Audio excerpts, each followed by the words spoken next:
السلام عليكم ورحمة الله وبركاته. الحمد لله رب العالمين والصلاة والسلام على أشرف الأنبياء والمرسلين وعلى آله وأصحابه أجمعين. سبحانك لا علم لنا إلا ما علمتنا إنك أنت العليم الحكيم ولا حول ولا قوة إلا بالله العلي العظيم. Alhamdulillah, kita mengucapkan syukur kepada Allah Subhanahu Wa Taala kerana pada pagi ini dapat kita bersiaran secara live di dalam Facebook pada 7 Ramadan 1444 Hijriah. Dan pagi ini pagi yang ceria. Sebagaimana biasa, saya sampai agak awal di Parlimen di dalam bulan Ramadan ini. Kita sampai sikit awal kerana tak perlu untuk pergi ke sarapan dan sebagainya.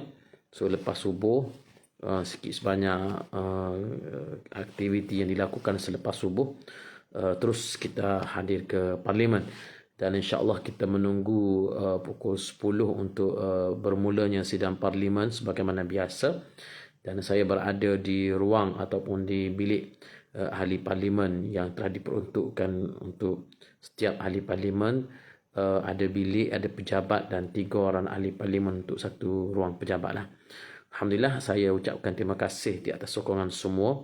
Dan 7 Ramadan ini adalah merupakan bulan Ramadan ini merupakan bulan di mana kita diminta untuk menggandakan amal ibadah dengan pelbagai perkara yang telah disunnahkan oleh Nabi sallallahu alaihi wasallam, bermula dengan Al-Qurannya, sudah tentu dengan puasa dan juga sahur yang jangan ditinggalkan, kerana sahur itu merupakan salah satu daripada ibadah yang sunnah.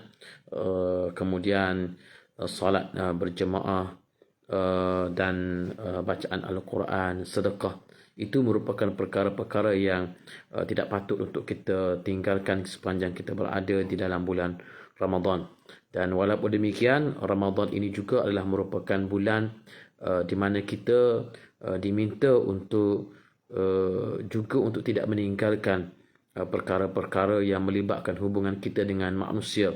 Kerana Nabi SAW di dalam bulan Ramadan inilah berlakunya peperangan Al-Futuhat wal-Ma'arik yang berlaku di dalam bulan Ramadan, pembukaan-pembukaan, kisah-kisah kemenangan yang berlaku di dalam bulan Ramadan.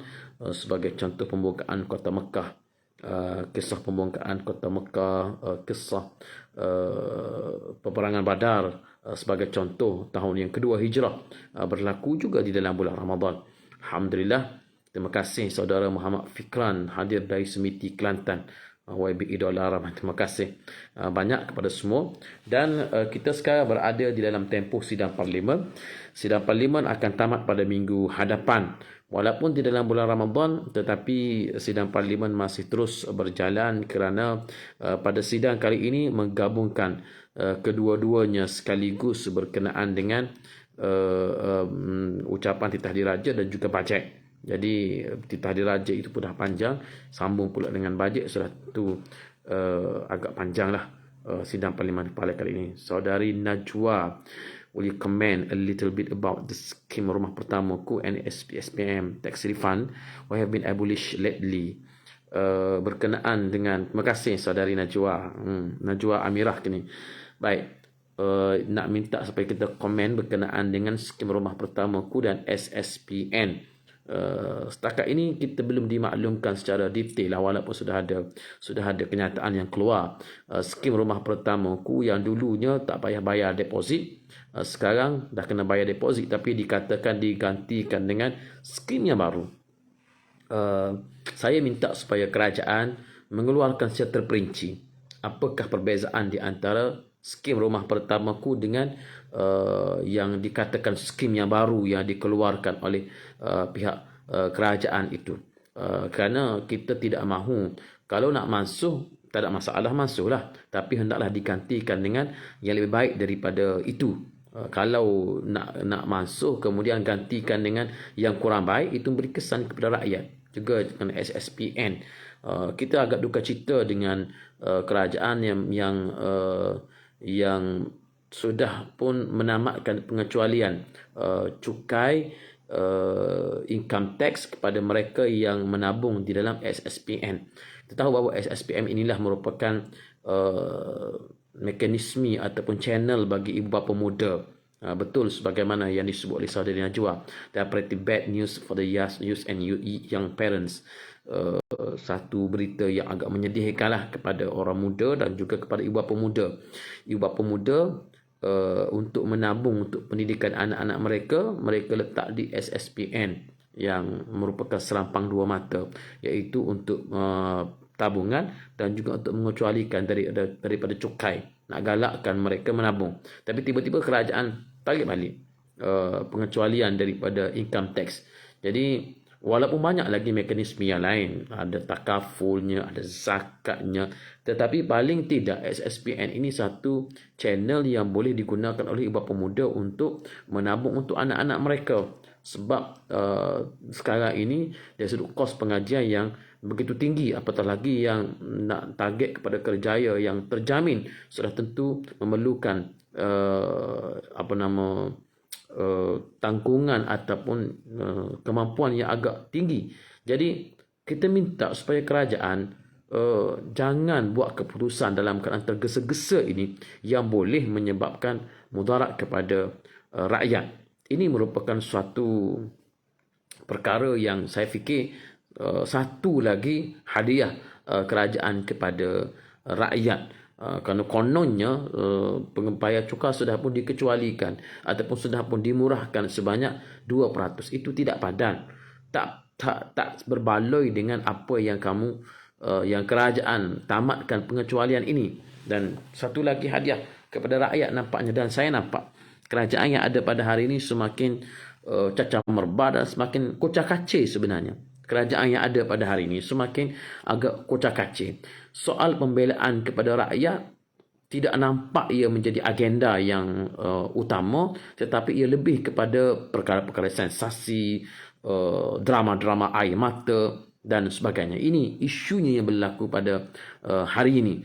Yang dipercepatkan ialah kes-kes mahkamah, dakwaan-dakwaan yang melibatkan pemimpin pembangkang. Sedangkan yang melibatkan isu-isu yang melibatkan kawan-kawan di dalam kerajaan. Saya ambil contoh isu LCS sebagai contoh. Semalam Menteri Dalam Negeri kata, ya, kalau ada bukti SPRM akan teruskan siasatan tentang isu LCS. Kenapa nak tunggu bukti SPRM nak siasat? Dah bukti tu dah ada kan, yang pemimpin Pakatan Harapan sendiri sebelum PRU lepaskan, saudara Rafizi duduk sibuk dedah sana dedah sini bukti penyelewengan LCS. Guna je lah bukti tu untuk nak dakwa pesalah-pesalah LCS. Sekarang ni sepatutnya bila jadi kerajaan hari ni, esok sudah boleh dakwa sebab bukti-bukti semua dah ada di dekat tangan Menteri Ekonomi. Tapi kenapa tak diambil bukti-bukti ini yang sudah cukup banyak, yang siap dengan pendedahan SSM lah, orang itu isteri ketiga lah, isteri kedua dan sebagainya. Banyak yang kita tengok. Takkan itu tak boleh digunakan? Itu belum lagi mengambil kira tentang proses perolehan LCS yang terlibat itu, orang itu masih lagi ada. Bahkan sebagainya dalam kerajaan.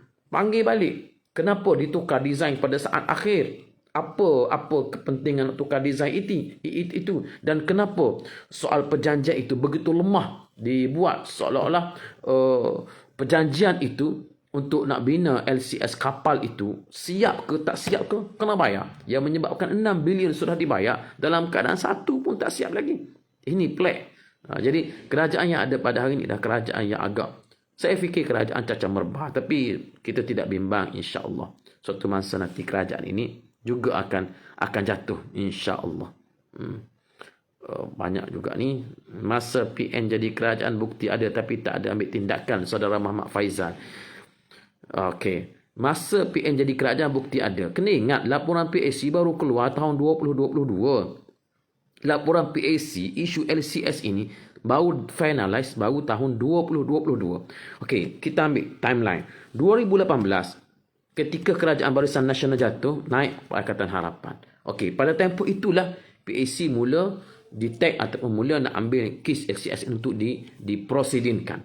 Bermula tahun 2019 sehingga tahun 2020, 3 tahun. Saya menjadi anggota PAC bermula tahun 2020. 3 tahun PAC siasat. Tak panggil orang tu, panggil orang ni. Ada dah mati pun. Masa tu, pada masa itu bila ditimbulkan isu LCS, okey, perkara ini dalam siasatan PSC, 3 tahun kami mensiasat tentang LCS. Saya dan termasuk kawan-kawan daripada Pakatan Harapan, dan benda tu bukan mudah. Satu persatu prosedurnya, mesyuarat tak tahu berapa ratus jam yang habis untuk nak siapkan prosedur LCS ini. Tahun 2022, tengah tahun 2022, LCS berjaya finaliskan isunya. Alhamdulillah, ia berjaya dikeluarkan laporannya oleh PSC. Bermula tahun 2022, tengah tahun 2022, itulah bermulanya isu LCS yang kalau tuan-tuan follow disebut oleh pemimpin, termasuklah saudara Rafizi sendiri, mula nak timbulkan balik isu LCS. Saya sendiri sudah bercakap tentang LCS ini sejak daripada tahun 2019 lagi. Ada rakaman YouTube, ada dalam Facebook sendiri. Sejak tahun 2019 lagi saya sebut tentang LCS ini. Tetapi akhirnya dalam masa beberapa bulan itu, saya juga termasuk di kalangan orang mendesak supaya siasatan terhadap LCS ini disegerakan. Akhirnya kerajaan pada masa itu, walaupun di bawah Perikatan Nasional sebahagian daripadanya, tetapi yang jadi Perdana Menterinya Datuk Seri Ismail Sabri, naib Presiden UMNO, yang menguasai sebahagian besar daripada kerajaan UMNO sendiri. Walaupun mereka tak boleh nak kuasai sepenuhnya dalam kerajaan, tetapi mereka menguasai sebahagian besar. Perbicaraan LCS ini ataupun kes LCS ini nampaknya agak pending, dihadapkan ke mahkamah, hanya bilis-bilis sahaja. Dan bila dihadapkan di mahkamah, Pakatan Harapan kata, yang dihadapkan ini hanyalah bilis-bilis sahaja. Pada masa itu saya pun setuju, itu bilis-bilis sahaja yang dihadapkan di mahkamah pada masa itu. Tetapi apabila Pakatan Harapan menjadi kerajaan, mana jerung-jerungnya? Ini masalah. Encik Sekretariat NSET, kertas charge sheet dah siap masa PM Ismail Sabri. AG dah bersedia nak dakwaan dan dihalang atas sebab tertentu. Wallahu alam. Saya tak naklah bercakap tentang melalui hearsay ni. Saya nak bercakap tentang fakta yang saya tahu sahaja. Tahu pula KLCS bukan kes mudah. Kau cakap supaya budak-budak saja share. Wallahu alam lah nak tuju kepada siapa tu. Ya, kami dah siasat 3 tahun dalam PSC ni. Dah siasat 3 tahun. Jadi apabila PSC keluarkan finalize laporannya, Saudara Rafizi keluarkan pula dengan bukti-bukti tambahan. Baguslah tu. Ada penyelewengan tu, ada penyelewengan. Nah, sekarang ini bila kerajaan dah jadi kerajaan, kenapa nak tunggu pula SPM kena cari bukti lagi, SPM tu lagi? Lambat sangat. Kes Jana Wibawa, kes Tan Sri Muhyiddin Yassin, cepat pula kamu siasat. Ini saya maksudkan sebagai pendakwaan terpilih. Bukanlah kita nak nafikan bahawa kalau ada penyelewengan, tawalah di mahkamah. Baguslah kamu ada bukti tentang Tan Sri Muhyiddin, kamu bawa ke mahkamah. Tentang Jana Wibawa, bawa di mahkamah. Alhamdulillah, baguslah. Tapi kenapa kes-kes yang telah lama berlaku? Datuk Seri Anwar Ibrahim sebagai contoh. Bukankah dulu dia sebut bahawa PAS terima dana 90 juta daripada UMNO, siap bawa kertas dalam gelap. Duk tilik kertas dalam gelap. Ini bukti 90 juta PAS daripada UMNO. Sekarang mana? Mana nak keluarkan? Kat mana bukti 90 juta yang kamu duk tengok dengan kertas gelap tu mana? Ini isunya. Jadi minta dalam dewan nak bukti dari Faizi dan YB, tolong bawakan. Dah minta dah dalam dewan. Saya sebut LCS ni beberapa kali dah dalam dewan, termasuk dalam sesi pertanyaan saya terhadap Perdana Menteri sendiri, terhadap PMX. Apa yang dia sebut dalam sesi 2-3 minggu lepas. Saya tanya kenapa isu LCS ni. Kata isu LCS saya tak campur tangan. Kita tak campur tangan isu LCS. Mana bukti? Saya campur tangan tentang isu LCS, saudara. Cara PMX lah. Tak ada bukti, saya tak campur tangan. Kalau ada bukti, siasat. Ada bukti, siasat. Itu jawapan PMS. Betul lah ada bukti siasat. Tapi buktinya dah kamu ada bukti dulu. Kenapa kamu tak siasat sekarang ni? Adakah dulu buktinya kamu kata itu buktinya tak betul? Buktinya kamu duk sebut-sebut yang Menteri Ekonomi kata ada orang tu macam-macam lah. Termasuklah yang kes yang dikatakan keterlibatan Datuk Seri Tuan Ibrahim Tuan Menteri Air kita ini dalam isu melibatkan projek tender terus. Mana bukti dia? Dakwa di mahkamah. Sebagaimana yang disebut oleh MP Hulu Langat, PDRM bawah kamu, Bomba bawah kamu, Gerak Khas bawah kamu, Yusof Hasna bawah kamu. Syamsul pun bawa kamu. Kalau nak itu gaya saudara saya, sahabat saya MP Ulu Langat lah. Dakwa lah di mahkamah. Dah sekarang kenapa tak dakwa? Jadi tak tahulah, wallahu alam lah macam mana hala tuju kerajaan yang ada pada hari ini. Kita tak tahu nak bawa macam mana. Dia dah jadi macam cacah merba dalam keadaan kerajaan yang dibentuk pun ini dalam keadaan yang saya kira merupakan suatu percantuman yang tidak sepatutnya berlaku lah, PHBN. Tapi itu bagus apabila BN mengambil keputusan untuk berada bersama dengan PH. Orang tahu bahawa itulah dia hala tuju BN yang sebenar, dan saya fikir ini merupakan jalan mati terhadap Barisan Nasional. Dana yang diambil dari syarikat,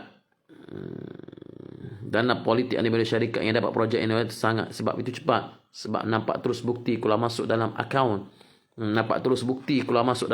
So yang SPR ini, yang saudara Fizi Dedah tu tak ada dapat bukti ke?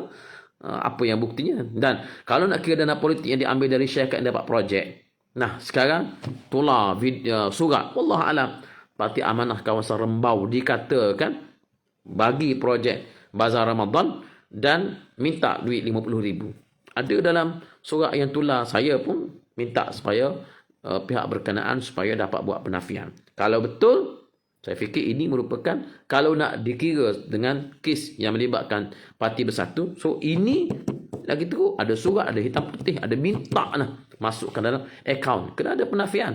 Apa penafian dia? Jadi saya fikir ini cacar merba yang berlaku pada hari ini. Banon pernah campur tangan siasatan dulu zaman Mahathir. Allah alam. Tetapi PMX yang ada pada hari ini pernah dia dapati bersalah dalam isu kes rasuah, campur tangan dalam isu SPRM, dalam campur tangan dalam siasatan yang melibatkan kes liwatnya. Wallahu alam lah. Itu benda yang telah berlaku, tapi realiti yang berlakunya ialah Perdana Menteri telah pun pernah disabitkan satu kesalahan campur tangan dalam siasatan kes liwat, dan pada masa itu sebagai timbalan Perdana Menteri, dan disabitkan kesalahan oleh mahkamah oleh kes rasuah. Itu rasuah yang melibatkan salah guna kuasa, yang melibatkan kuasa. Itu fakta. Desak je Anwar letak jawatan pasal banyak sangat mohon. Ya bolehlah desak, tapi yalah dalam parlimen ni dia ada dia punya tata cara dia, ada agenda dia, ada sesinya yang tersendiri. Nak desak tu boleh lah, tapi soalnya dia tidak akan memberikan apa-apa kesan pun. Komen sikit tentang SSPN dan Puspakom. Saya telah komen tentang SSPN tadi, dan Puspakom. Puspakom ini monopoli itu, menghapuskan monopoli itu bagus, tapi kenapa sasarkan kepada Puspakom? Adakah kerana Puspakom ini dimiliki oleh Tan Sri Syed Mukhtar Al-Bukhari, sebagaimana PM telah mensasarkan kepada Bernas, yang juga dimiliki oleh Tan Sri Syed Mukhtar Al-Bukhari. Jadi sayangnya daripada top 10 yang 10-nya terkaya tu, nampaknya yang jadi sasaran ialah Tan Sri Syed Mukhtar. Apa dendam terhadap Tan Sri Syed Mukhtar ini? Adakah kerana Tan Sri Syed Mukhtar ini memberikan sumbangan yang banyak kepada Perikatan Nasional, atau Tan Sri Syed Mukhtar ini agak rapat dengan Tun Dr. Mahathir? Itu pertanyaan saya lah. Adakah baiknya kalau sekiranya Perdana Menteri ini turut juga menekan hartawan-hartawan yang lagi yang kaya, Ananda Krishna, Robert Koch, yang lebih kaya daripada yang disebut sebagai maha kaya. Yang maha kaya. Ustaz nak tanya kenapa Ketua Pembangkang Tok Guru Abah tak hadir di parlimen semalam. Setahu saya mereka hadir, cuma tidak hadir semasa sesi pertanyaan terhadap Perdana Menteri. Ya, saya wallah alam, saya tidak tahu kenapa. Saya bukan jaga jadual mereka. Bagi saya sesi parlimen ni kita kena hadir lah, kecuali ada urusan. Tetapi kita kena berlaku adil. Dalam keadaan kita kata bahawa pemimpin kanan pembangkang tak hadir semasa Perdana Menteri sesi pertanyaan, Perdana Menteri pun tak hadir semasa ucapan Ketua Pembangkang. Ketua Pembangkang berucap 2 kali dalam sesi ini. Yang pertama, sesi ucapan menjunjung usul menjunjung kasih titah diraja. Yang kedua, ucapan ketika ucapan Ketua Pembangkang ketika bajet, bahasa bajet. 2 kali Ketua Pembangkang berucap. 2 kali. Perdana Menteri tak hadir. So, dia nak suruh orang dengar ucapan dia, soal jawab dengan dia, tapi ucapan Ketua Pembangkang dia tak hadir. Tak merai pun. Siapa dia sampai kita kena dengar ucapan dia, tapi kita punya ucapan dia tak nak dengar. Kalau saya Perdana Menteri tak nak dengar, tak apalah, fair enough. Sebab siapalah kita ni, ahli parlimen biasa. Tapi ucapan Ketua Pembangkang itu yang menjadi ucapan pertama mewakili blok pembangkang, dengar je lah. Kalau tak puas hati, bangun, buat celahan. Apa masalahnya? Tun Dr. Mahathir dulu, Perdana Menteri pun mencelah ketika ucapan ahli parlimen. Kami pembangkang pada masa itu berucap, Datuk Ahmad Maslan pembangkang berucap, Tun Dr. Mahathir bangun, cara dia Perdana Menteri. Apa masalahnya?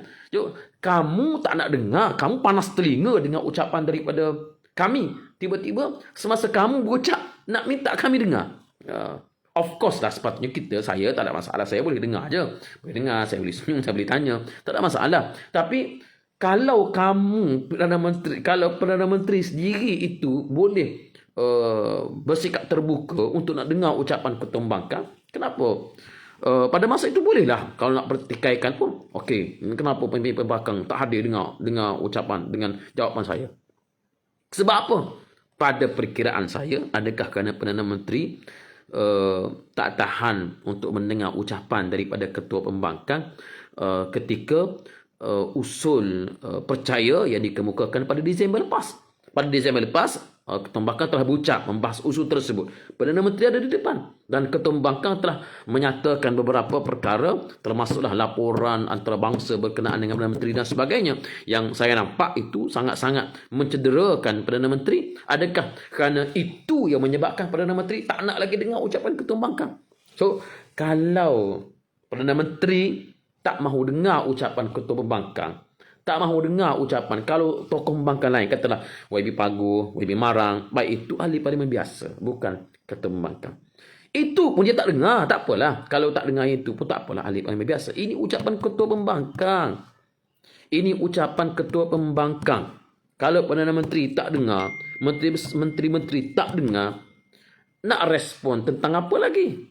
Sebab samalah saya 2 kali tanya, dapat soalan terhadap Perdana Menteri. Kali pertama soalan saya sendiri, kali kedua soalan tambahan. Pun jawapan mengelirukan.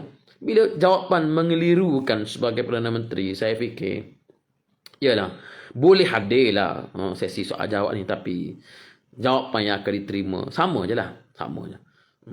Sama je. Kalau nak, okey, sediakan pentas yang adil. Pada saya, sediakan pentas yang adil, pentas debat ke apa ke. Sediakan pentas yang adil, moderator yang boleh duduk sebagai betul-betul sebagai moderator yang adil, bukan seperti speaker yang ada pada hari ini. Fair enough, kita buat perdebatan. Taklah, saya mungkin tak layak nak lawan Perdana Menteri, tapi kalau Perdana Menteri nak dialog dengan saya ahlan wa sahlan, terbuka, sebab saya banyak benda nak tanya ni Perdana Menteri, banyak benda nak tanya. So, kalau boleh, alhamdulillah. Tapi saya tak nak cabarlah Perdana Menteri berdebat, sebab tak sama level. Orang kata tak tengok dulu baju sendiri, saiz baju sebelum nak cabar orang. Tapi kalau boleh dibuat perdebatan di luar, okey. Awak tanya, saya jawab. Saya tanya, awak jawab. Tapi kalau pertanyaan dalam dewan, kita tanya sekali, dia jawab dengan retorik dan sebagainya, nak tanya balik, tak boleh dah. So, apa faedah dia? Apa matlamat dia? Lagu tu je lah. Okey. Jawapan bertulis dia senang. Jom lari masuk dewan, ya. Ni lepas ni saya nak lari masuk dewan lah, sebab dah banyak dah nak masuk, dah nak mula sidang ni. Siapa lagi yang tanya ni? Banyak soalan ni, nak tanya satu-satu pun, nak jawab satu-satu ni. Agak kecek. Faizul Ismail, agak kecek. Tak jawab soalan je, apa masalahnya nak jawab soalan? Jadi sebelah sana tu tak agah kau. Kalau kita jawab, agah lalu. Okeylah juga kan. Agah dia. Kesal dengan timbalan menteri tidak bersedia menjawab soalan Wabi Marzuk. Ya, itulah level. Itulah level menteri zaman kerajaan Madani. Komen sikit kenapa PMX sampai lari masuk dewan tu. Wallah alam mungkin bangun lewat. Ataupun solat duha yang agak panjang. Yang menyebabkan pengurusan masa yang tak kompeten, menyebabkan sampai lewat masuk tu terpaksa lari. Walaupun tempat dia lari dengan dewan tu beberapa meter je. Kalau nak lari tu berapa saat je jimatnya kan, berapa saat je. Tapi yang penting gambar tu, yang penting gambar senang berlari tu gambar. Itu penting. Saya nampak banyak provokasi daripada Menteri Ekonomi. Boleh buat usul. Usul boleh buat, tapi akhirnya yang menentukan ialah speaker. Dan tidak pernah lagi speaker menerima usul daripada pembangkang ni. Ada peluang tak PN berkuasa balik dalam masa terdekat YB? Qulillahumma malikal mulk tu'til mulka man tasha. Kuasa itu milik Allah. Allah Ta'ala boleh bagi kuasa pada siapa dia kehendaki. Allah Ta'ala boleh tarik balik kuasa daripada siapa yang dia kehendaki.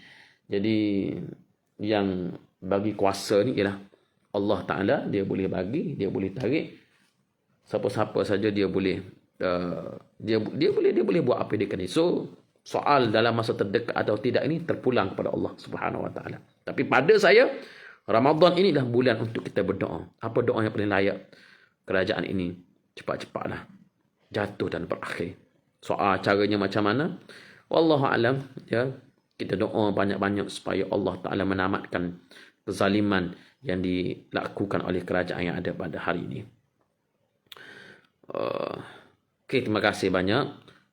Saya pun dah dapat panggilan nak kena pergi ke dewan, nak kena jalan, masuk pun masuk juga. Terima kasih semua kepada semua yang mendoakan kebaikan kepada negara ini. InsyaAllah kita harapkan supaya negara ini dapat dikembalikan ke tangan orang-orang yang betul-betul akan bertindak untuk memberikan hak kepada yang berhak di dalam negara ini. Bagi saya sendiri berpandangan bahawa di dalam Pakatan Harapan ni, dalam kerajaan yang ada pada hari ini pun ramai pemimpin yang baik. Bukan semuanya tak baik. Ada pemimpin yang baik, yang berpotensi dan sebagainya. Tetapi kerangkanya ialah kerangka yang tidak baik, yang menyebabkan akhirnya dasar dan polisinya yang menjadi sumbang dan tidak stabil. Jadi untuk mengembalikan kestabilan negara ini kepada yang berhak, insya-Allah kita doa supaya banyak-banyak supaya kerajaan ini cepat-cepat berakhir.